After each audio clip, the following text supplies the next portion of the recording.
Good morning, everyone, and welcome to our midweek devotion. This week, we know is a very holy week for us as believers, and it's really a special time for us as believers where we come to remember what Christ has done. Just this past Sunday, we've been through Palm Sunday, where Jesus rode in as the triumphant King. But we see that there was a major plot to kill him. But before we get into this week's devotion, let's go into a time of prayer. Dear Lord God, we come before you this morning, and we just want to thank you for this time that we have to hear your word. And I pray, Lord, even as we hear your word, that you will just continue to minister to us in a mighty way, Lord. We thank you for this time that we can remember what your Son has done for us some 2,000 years upon that cross, that he has taken the burden of our sin upon himself, Lord God, and he has given himself so freely so that we can be saved, Lord. Thank you for all that you do and all that you continue to do for us. In Jesus' name we pray. Amen.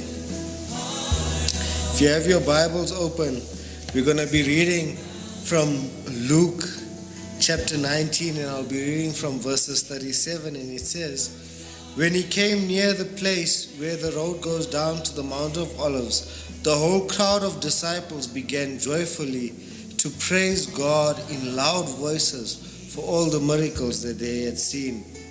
'Blessed is the King who comes in the name of the Lord, peace in heaven and glory in the highest.'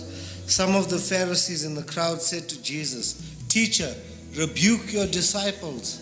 'I tell you,' he replied, 'if they keep quiet, the stones will cry out.'" Amen. This is an important passage for us, as we remember Palm Sunday and as we've seen Jesus ride in as King. They put palm branches down on the road and sackcloth down on the road as his colt rides in. Jesus says to the Pharisees something truly astounding, something truly amazing. He says that if these people don't worship me, God will raise the stones to do it. Church, believers, I want to encourage you to be worshipers of the true, the only living God. As believers, sometimes we think of worship as just something we do on a Sunday morning when we get to church. When we get to church, we should just sing and listen to music, and that's what we think worship is. But truly, worship is a lifestyle. Even more than that, worship is everything about us as believers. And worship is something that God requires, and is something that God is pleased with. We see in this passage the Pharisees, the religious ones, the ones who study the book, the ones who know the scriptures well. They say to Jesus, "Rebuke your disciples. Tell them to stop. Tell them to stop worshiping you." And Jesus says, if they keep quiet, the stones will cry out. I want to encourage you this day, as we get closer and closer to the time where Christ will lay down his life and he will rise again. Let us not become quiet. Let us not become still. Let us worship our God with our lives. We know that worship is a sacrificial act. In the Old Testament, people would offer worship by sacrificing an animal for their sins, or they would offer their worship to God by giving their first fruits in sacrifices. We know that in the New Testament, we read that our lives are living sacrifices, and these living sacrifices is an act of worship unto God. So I want to encourage you. I want to encourage you this day, as we go on throughout the day, as we go on throughout our lives, that we would live our lives in worship to God. And what does that mean?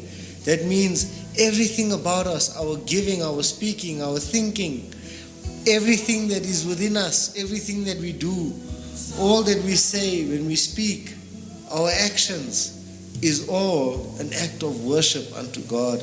And so let that be true with our lives as believers. And this is what I want to encourage you this day with.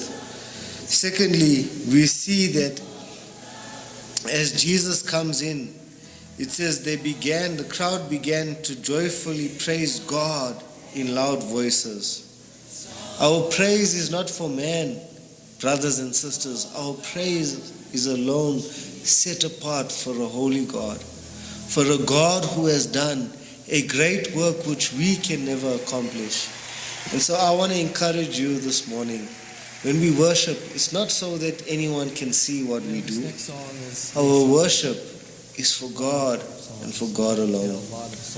Let us close in prayer. Dear Lord God, we come before you this day, and we want to thank you for this time that we have, Lord, to just go through and remember what you have done some 2,000 years ago for us, Lord. And even as we remember, as we come together to worship you, Lord, that our worship would be pleasing unto you, that our worship would never just be song, Lord, but that our worship would be sacrificing our lives for you. We ask that you would continue to work in and through our lives, Lord, for your glory and your glory alone. In Jesus' name we pray. Amen. God bless you all and have a great week ahead.